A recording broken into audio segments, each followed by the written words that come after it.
وہ جمود کتنا بھی عارضی ہو لیکن جمود ہے. اس جمود کا نام، یہ ثقل کا نام ٹھوس حص ہے. مرئی اور غیر مرئی وجود کی تشریح میں یہ بات بیان کرنا مقصود ہے کہ وہ دو رخوں سے مرکب ہے.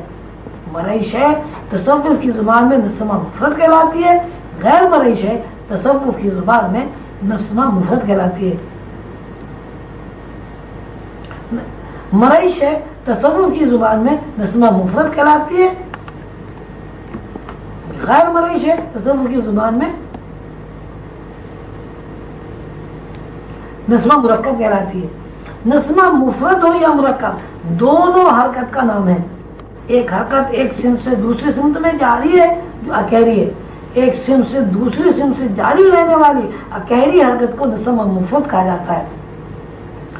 اور دوسری حرکت پہلی حرکت کے خلاف سمت میں جاری و ساری ہے، اور اس طرح جاری و ساری ہے کہ پہلی حرکت میں پیوست ہو جاتی ہے. اس کی مثال ہم پیراگراف سے دے سکتے ہیں. کاغذ پر جس طرح گراف بنے ہوئے ہیں ان میں چھوٹے چھوٹے خانے ہوتے ہیں، لیکن گراف اس طرح بنایا جائے کہ لکیروں کا آپس کا فاصلہ معدوم کر دیا جائے تو یہ حرکت نسمہ مرکب کہلاتی ہے. مرشد کریم حضور قلندر بابا اولیاء فرماتے ہیں کہ جب تک حرکت کا رخ ایک سمت سے دوسری سمت میں اکہرا جاری و ساری ہے اس وقت تک غیر مرئی چیز جب مرئی خد و خال اختیار کرتی ہے اس کا نام جن اور جنات کی دنیا ہے.